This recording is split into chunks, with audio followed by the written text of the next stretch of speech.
ಬಿಟ್ಟು ಬ್ಯಾಂಗ್ಳೂರು. ಸೊ ನಾನು ಮಾರ್ಚ್ 1ನೇ ತಾರೀಕು ವಿಕ್ಟರ್ಸ್ಗೆ ಜಾಯ್ನ್ ಆದೆ. ಸೊ ಏನಪ್ಪ ಅಂದರೆ ನಾನು ಮಾರ್ಚ್ 1ನೇ ತಾರೀಕು ಜಾಯ್ನ್ ಆದಾಗ ಹೆಡ್ ಆಫೀಸಲ್ಲಿ ಬಂದುಬಿಟ್ಟು ಹೊರಗೆ ತೊಗೊಂಡೆ. ಅಂದರೆ ಹೊರಗೆ ತೊಗೊಂಡ್ಬಿಟ್ಬಿಟ್ಟೆ. ಒಂದು ಹಾಫ್ ಆನ್ ಅವರು ಏನು ಅನಿಸಿದೆ ಅಂತ ಗೊತ್ತಾಗಿಲ್ಲ.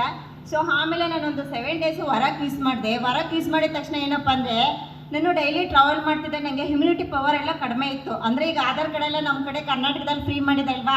ಸೊ ಬಸ್ಸೆಲ್ಲ ಜಾಸ್ತಿ ರಶ್ ಇದ್ದಿದ್ದ ಕಾರಣ ಏನಾಗ್ತಾ ಇತ್ತಂದರೆ ತುಂಬ ಕುತ್ಕೊಳ್ಳೋಕ್ಕೂ ತುಂಬ ಕಷ್ಟ ಆಗ್ತಾಯಿತ್ತು. ನಿಂತ್ಕೊಂಡೇ ಟ್ರಾವೆಲ್ ಮಾಡಬೇಕಾಗ್ತಾಯಿತ್ತು. ಸೊ ಟ್ರಾವೆಲ್ ಮಾಡಬೇಕಾದ್ರೆ ಏನಪ್ಪ ಅಂತಂದರೆ ಹ್ಯುಮಿನಿಟಿ ಪವರ್ ಬೇಕಾಗುತ್ತಲ್ಲ, ಸುಸ್ತಾಗ್ತಾಯಿತ್ತು. ಸೊ ಆ ಸುಸ್ತು ತುಂಬ ಕಡಿಮೆ ಆಯಿತು. ಆಮೇಲೆ ಏನಪ್ಪ ಅಂತಂದರೆ ನಾವು ಮೊಬೈಲೆಲ್ಲ ಜಾಸ್ತಿ ಯೂಸ್ ಮಾಡ್ತಾ ಇರ್ತೀವಿ. ಫೇಸ್ಬುಕ್ಕು, ವಾಟ್ಸಪ್ಪು ಎಲ್ಲ ಜಾಸ್ತಿ ನೋಡಿ ನೋಡಿ ಕಣ್ಣೆಲ್ಲ ಬ್ಲರ್ ಆಗ್ತಾಯಿತ್ತು. ಸೊ ಇದು ಹೊರಗೆ ಕುಡ್ದಿದ ತಕ್ಷಣ ನನಗೆ ಆ ಪ್ರಾಬ್ಲಮ್ ಏನಿತ್ತು ಅದನ್ನೆಲ್ಲ ಸಾಲ್ವ್ ಹೋಯಿತು. ಆಮೇಲೆ ನಮ್ಮ ಮದರ್ ಆ್ಯಂಡ್ ಫಾದರ್ಗೆ ಏನಪ್ಪ ಅಂದರೆ 75 ಇಯರ್ಸ್ ಆಗಿದೆ. ಸೊ ಏನಪ್ಪ ಅಂತಂದರೆ ಅವ್ರಿಗೆ ಕಾಲು ಮೊಣಕಾಲೆಲ್ಲ ತುಂಬ ಪೈನ್ ಇತ್ತು. ಎಷ್ಟೋ ಹಾಸ್ಪಿಟಲ್ಸು ಏನೇನೋ ತೋರಿಸಿದ್ರು ಏನೂ ಕ್ಯೂರ್ ಆಗಿಲ್ಲ. ಸೊ ನಮ್ಮ ಹೊರಗೆ ಕೊಟ್ಟಿದ ತಕ್ಷಣ ಅವ್ರಿಗೆ 1 ವೀಕೆ ಬೆಸ್ಟು ರಿಸಲ್ಟ್ ಬಂತು.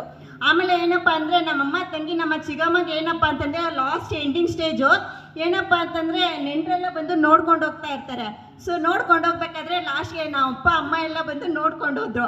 ಸೊ ನನಗೆ ಹೇಳಿದರು ನನ್ನ ತಂಗಿ, ಅಕ್ಕ ಇನ್ನು ಲಾಸ್ಟ್ ಎಂಡಿಂಗ್ ಸ್ಟೇಜು, ನೀನು ಬಂದು ನೋಡ್ಕೊಂಡು ಹೋಗು, ನೀನು ಯಾವಾಗಲೂ ಟ್ರೈನಿಂಗು ಮೀಟಿಂಗು ಅಂತ ಹೇಳ್ತಾ ಇದೆಯಾ ಅಂತ ಹೇಳಿದರು. ಬಟ್ ನಾನು ನೋಡೋಕ್ಕೆ ಹೋಗಿಲ್ಲ ಅವ್ರನ್ನ. 3,000 ರೂಪಾಯಿ ದುಡ್ಡು ಕ್ಯಾಶ್ ತರಿಸ್ಕೊಂಡ್ಬಿಟ್ಟು ಹೆಡ್ ಆಫೀಸಿಂದ ತೊಗೊಂಡೋಗಿ ಒಂದು ಹೊರ ಕೊಟ್ಟೆ. ಸೊ ಅವರು ಊಟ ನೀರೆಲ್ಲ ಬಿಟ್ಬಿಟ್ಟಿದ್ರು. ಸೊ ಹೊರಗೆ ಕುಡ್ದಿದ್ದು ಜಸ್ಟ್ 5 ಡೇಸ್ಗೆ ಅವರು ಊಟನೇ ಬಿಟ್ಬಿಟ್ಟಿದ್ದವರು. ಊಟ ಎಲ್ಲ ಚೆನ್ನಾಗಿ ಮಾಡಿದ್ರು. ಒಂದು ವಾರಕ್ಕೆ ಆ್ಯಕ್ಚುಲಿಗೆ ಏನಪ್ಪ ಅಂದರೆ ತಮಿಳ್ನಾಡಲ್ಲಿ 3 ಮಂತ್ಸು ಅವರು ಟ್ರೀಟ್ಮೆಂಟ್ ತೊಗೊತಾ ಇದ್ರು. ಸೊ ಅಂಥವ್ರಿಗೆ 1 ವೀಕಲ್ಲಿ ಬೆಸ್ಟ್ ರಿಸಲ್ಟ್ ಬಂದು, ಅಂದರೆ ಎಕ್ಸ್ಪೈರ್ಡ್ ಆಗ್ತಿದ್ರೆ ನಾವು ವ್ಯಕ್ತಿ ಸಹ ಹೊರಕ್ಕೆ ಬದುಕಿಸಿದೆ. ಸೊ ಕೋಲಾರಲ್ಲಿ ಏನಪ್ಪ ಅಂತಂದರೆ ಅವ್ರ ಹೆಸರು ಬಂದುಬಿಟ್ಟು ಸನಾವುಲ್ಲಾ ಅಂತ ಹೇಳ್ಬಿಟ್ಟು, ಏಜ್ ಬಂದು 32 ಇಯರ್ಸು. ಬ್ಯಾಂಗ್ಳೂರಲ್ಲಿ 2.5 ಇಯರ್ಸು ಅಂದರೆ ಮೆಡಿಷನ್ ತೊಗೊಂಡಿದ್ದಾರೆ. ಸೊ ಮೆಡಿಷನ್ ತೊಗೊಂಡಿರೋ ಜೊತೆಗೆ ವಿನ್ಫಿನಿತು, Vestige, Herbalife, so companies ಯಾವುದಾದಿದೆ ಅದರದೆಲ್ಲ ಪ್ರಾಡಕ್ಟು ಯೂಸ್ ಮಾಡಿದ್ದಾರೆ. ಯೂಸ್ ಮಾಡಿ ಏನಾಗುತ್ತಪ್ಪ ಅಂದರೆ ಅವ್ರಿಗೆ ಸೊಂಟದಿಂದ ಕೆಳಗಡೆ ಕೈ ಕಾಲು ಏನು ಎಲ್ಲ ಸೆಲ್ಸು ಜೀನ್ಸ್ ಎಲ್ಲ ಬಿದ್ದೋಗಿತ್ತು. ಸೊ ಡಾಕ್ಟರ್ ಹೇಳಿದರು ಏನಪ್ಪ ಅಂತಂದರೆ ಇವರು ಇರೋ ಅಷ್ಟು ದಿನ ಮಾತ್ರ ನೋಡ್ಕೊಳ್ಳಿ, ಯಾಕೆಂದರೆ ಇವರು ಇನ್ನಷ್ಟೇ ಇವ್ರ ಕತೆ ಆಗಲ್ಲ ಅಂತ ಹೇಳಿ ಕಳಿಸಿದ್ರು. ಸೊ ನಾನು ಸ್ಟೇಟಸಲ್ಲಿ ಒಂದು ಹೊರಗೆ ಜಿಸಿದು ಒಂದು ವಿಡಿಯೋ ಹಾಕಿದೆ. ಸೊ ಒಬ್ಬ ಫ್ರೆಂಡ್ ನೋಡಿಬಿಟ್ಟು ನನಗೆ, ಮೇಡಮ್ ಏನೋ ಹೊಸದು ಮಾಡ್ತಿದ್ದೀರಲ್ಲ, ಸೊ ಅದು ಚೆನ್ನಾಗಿದೆಯಾ ಅಂತ ಹೇಳಿದರು.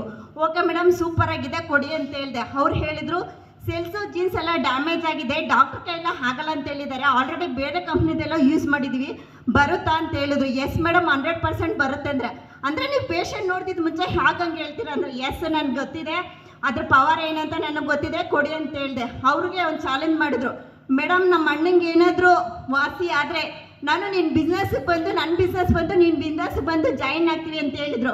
ಸೊ ನಾನು ಅವ್ರು ನೋಡ್ದಿರಂಗೆ ಒಂದು ವರ ಕೊಟ್ಟೆ. ಅವ್ರಿಗೆ ಬೆಡ್ ರೆಸ್ಟು, ಅಂದರೆ ಎಲ್ಲ ಬೆಡ್ ಮೇಲೇನೆ.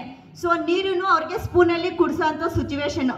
ಸೊ ಅಂಥವ್ರಿಗೆ ಜಸ್ಟು 7 ಡೇಸು ನಾವು ಹೊರಗೆ ಯೂಸ್ ಮಾಡಿದ ತಕ್ಷಣ ಏನಾಯಿತು ಅಂತಂದರೆ, ಮೊಬೈಲಲ್ಲಿ ನಾನು ಆಫೀಸಲ್ಲಿ ಕುತ್ಕೊಂಡು ಅವ್ರಿಗೆ ಫೋನ್ ಮಾಡಿದಾಗ ಮೊಬೈಲು ಅವ್ರ ಕೈಲೇ ತೊಗೊಂಡು ಫೋನಲ್ಲಿ ಮಾತಾಡಿದ್ರು. ಸೊ ಅದನ್ನು ಕೇಳಿ ತುಂಬ ಖುಷಿ ಆಯಿತು.